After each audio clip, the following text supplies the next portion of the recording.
ओडिशार उपकूल में 1999 मसीह अक्टोबर मास 28, 29 और 30 3 दिन धरी जो प्रलयंकारी बात्या एडसमा कुजंग पारादीप तीर्तोल और बालिकुदा अंचल में जो मृत्युर तांडव लीला सृष्टि करथिला ता भाविले एबे भी मनीष मध्य भय और आशंका सृष्टि होता है। महाबात्यार कराल रूप से कबलित हो प्राय 10,000 ऊर्ध्व मनीष जीवन और लक्षाधिक संख्यार गृहपालित पशु जीवंत समाधि नहीं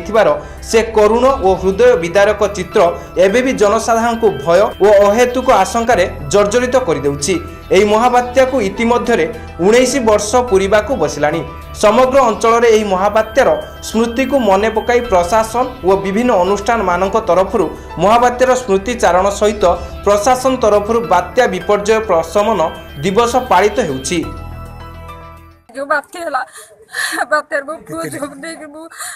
पाठ पढ़ा भाषा कर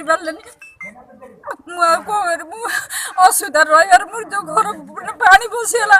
मुझे अलग गाड़ी लेकिन मो पुआ जो नहीं रखी जो अवस्था मुझे बहुत थर मुझे गाँव में 5 वर्ष मुझे कम करी मो कथा भी कहीं शुणी ना आज रास्ता खंडे पारानी घर भी निजर भी घर भी खंडे पाइपारे तुम्हें बड़ लोग तुम अमक तम ढमक बहुत लोग बहुत कथा कही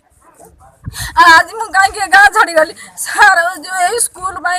रास्ता भी ना सारे बहुत थर कही कौन रास्ता वास्ता कौन है मुझे सार जब यही वर्ष रास्ता मुझे गेलर कही यही वर्ष यदि रास्ता ना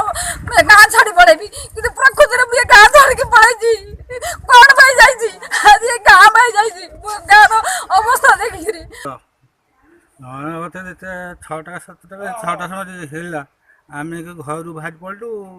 पानी थलानी पानी बुड़ी आइला मेघ पानी आइला से सब भासी पलैला किए कुआड़े खसी पड़े आम 21-22 जन लोग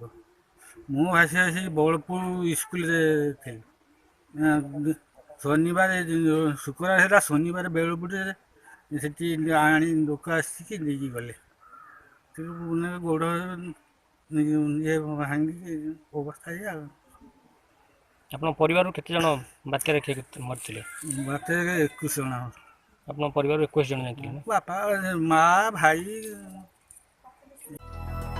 दिन चली जाइछि हेले 1999 महाबात्यार अनेक लोमहर्षणकारी दुख विच्छेद और जंत्रणार क्षत और क्षतिर चिन्ह एबे भी एडसमार 25टी पंचायतर जनसाधारण मध्यनु लिभि पारि नाही। महाबात्यारे दहिबर ग्रामर 587 जनकर मृत्यु एबे भी सेही ग्रामवासी मध्यरे कोह और हृदय विदारक उद्वेलनर प्रकाश होइथाए। महाबात्यार 19 वर्ष पूर्ति पालन होइथिले मध्य एडसमा अंचलर अनेक समय बात्या आश्रयस्थली निर्मित होई नथिबारु साधारण असंतोष प्रकाश पाइछि। दहिबर ठारे 19 वर्ष परे मध्य बहुमुखी बात्या आश्रयस्थली ओएसडीमा तरफ निर्माण संपूर्ण करा जाइछि किंतु एडसमा और बालिकुदार आउ केतेक बात्या विध्वस्त अंचल रे बात्या आश्रयस्थली नथिबारु स्थानीय जनसाधारण मध्यरे असंतोष प्रकाश पाइछि। महाबात्यारे मृतकों निकटस्थ व्यक्ति को केंद्र सरकार अनुकंपा राशि 142 जन को 50,000 सहायता राशि मिलिथिले मध्य राज्य सरकार 25,000 टंका अनुकंपा राशि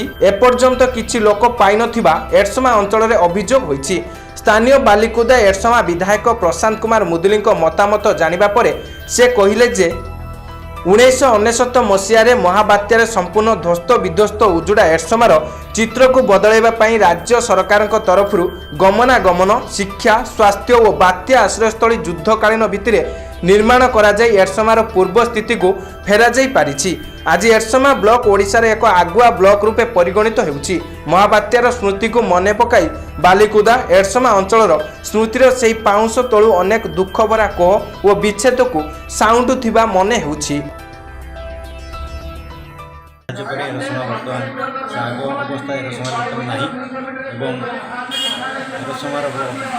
अंचल बर्तमान भल भाव रास्ता स्तर में समस्त प्रकार साहाय्य मिली इंदिरा आवास लोक मान जोगे दि जाए माने अलग बड़ बड़ आमर बात्या विपन्न घर सब जोटा आगामी दिन ये अंचल को जब भयंकर बात्या आसे साधारण जनजीवन प्रति विपद ना बोली समस्त विश्वास। बालिकुदारू कार्तिक चंद्र बेहेरा रिपोर्ट मेट्रो टीवी।